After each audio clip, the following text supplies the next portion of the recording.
Share বাজার ও বিনিয়োগ চ্যানেলে আপনাদের স্বাগত। চলুন 21শে জানুয়ারি নিফটি কতদূর যেতে পারে সেটা আমরা দেখে নিই। তার আগে 20 তারিখের যে প্রেডিকশানটা করেছিলাম সেটা কীরকম কাজ করেছে সেটাও দেখে নিই। আমরা বলেছিলাম বাজার যদি উপর দিকে খুলে যায় 260, 70, 80 লেভেলে, তারপরে 250 ভেঙে যদি নিচে আসে তাহলে 150, 60 এই লেভেলে প্রথম টার্গেট। দ্বিতীয় যদি ভেঙে আসে তাহলে হচ্ছে 23,050।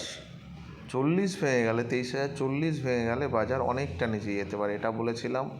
আর বলেছিলাম নিচ থেকে যদি উপরে যাওয়ার সময় যদি 260 ভেঙে উপরে চলে তাহলে বাজার প্রথম টার্গেট 340, পরের টার্গেট প্রায় 400 অবধি যেতে পারে। 390 থেকে 400 এই লেভেলটা অবধি যেতে পারে আমরা বলেছিলাম। দেখুন বাজার খুললো, বাজার খোলাতে অনেক বড় একটা রেঞ্জ বানায়, এবং বানানোর পরে যেটা মজার ব্যাপার সেটা হচ্ছে তারপরের ক্যান্ডেল এই নিচে চলে আসে এবং নিচে 170 অবধি আসে, যদিও 158 অবধি কিন্তু আসেনি। এবং এখান থেকে পর পর আবার করে কতগুলো গ্রিন ক্যান্ডেল বানায়, এবং যখন 270 ব্রেক করে তখন এটা 340, দেখুন প্রথম গেছে 340-এর কাছাকাছি, 337, 38, তারপরে অনেকক্ষণ একটা লেভেলে থাকার পরে প্রায় 400-র কাছাকাছি, যেখানে আমরা লেভেল এঁকেছি এখানটা উপরটাতে, সেখানে টাচ করে বাজার মোটামুটি উপরেই কিন্তু সাস্টেন করছে, মানে 400 থেকে 340-এর মধ্যে। আমরা বলেছিলাম বাজার যদি 350-এর উপরে বন্ধ হয় তাহলে একটা মুভমেন্ট আমরা দেখতে পাবো 650 অবধি, কিন্তু এখনও পর্যন্ত একদম 350-এর কাছাকাছি বন্ধ হয়েছে, কিন্তু 350-এর উপরে কিন্তু এখনও বন্ধ হয়নি। তারপরেও বলছি বাজার যেভাবে আজকে মুভমেন্ট দিয়েছে এইখানটায় দেখুন পর মানে এইখানেতে 16 তারিখে কিন্তু বাজার একটা বড় লেভেলের মধ্যে ছিল, মানে বড় বলতে উঁচুতে একটা লেভেলে ছিল, সেখান থেকে 17 তারিখে নিচে এসে একটা ডব্লুর মতন দেখুন বানানো হয়ে গেছে একটা সুন্দর করে, এবার আবার উপরে গিয়ে দাঁড়িয়ে আছে। আমরা যদি ডে ক্যান্ডেলে দেখি, দেখুন ডে ক্যান্ডেলও কিন্তু একটা মানে সুন্দর একটা প্যাটার্ন কিন্তু আস্তে আস্তে করে তৈরি করার চেষ্টা করছে। দেখুন এখানে দুটো গ্রিন ক্যান্ডেল পুরো 400-র কাছাকাছি গিয়ে টাচ করেছে, এখানে 391 এবং আজকেও 391-এর লেভেলটাতেই টাচ করেছে। তার মানে এরপরে যদি 400-র উপরে বাজার চলতে পারে বা চলে তাহলে কিন্তু আমরা উপরের দিকে একটা ভালো মুভমেন্ট দেখতে পারি। তাহলে আমরা বলেছিলাম যে বাজার 340-50-এর উপর যদি বন্ধ হয় 350-এর উপরে তাহলে একটা মুভমেন্ট দেবো।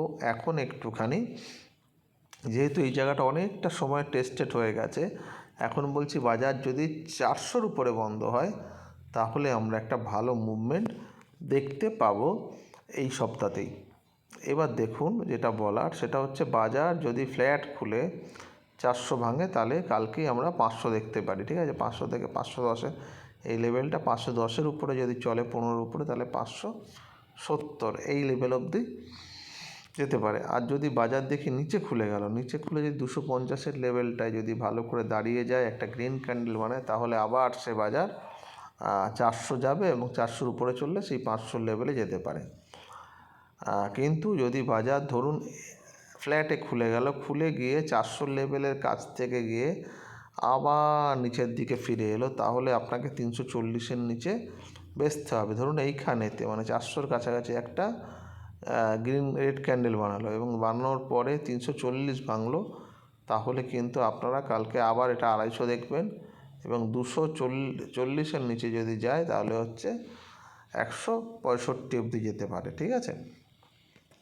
আর খুব ওয়ার্স্ট কেসে 23,040-এর নিচে সেল হবে, সেটা আমি আপনাদের বলে দিয়েছি। কিন্তু আমার মনে হচ্ছে বাজার কালকেও একটা কিন্তু উপরের দিকের মুভমেন্ট দিতে পারে।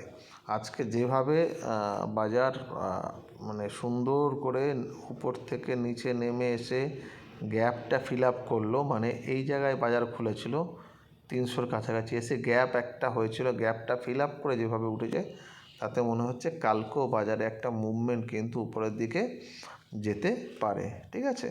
দেখা যাক কালকে কী হয়।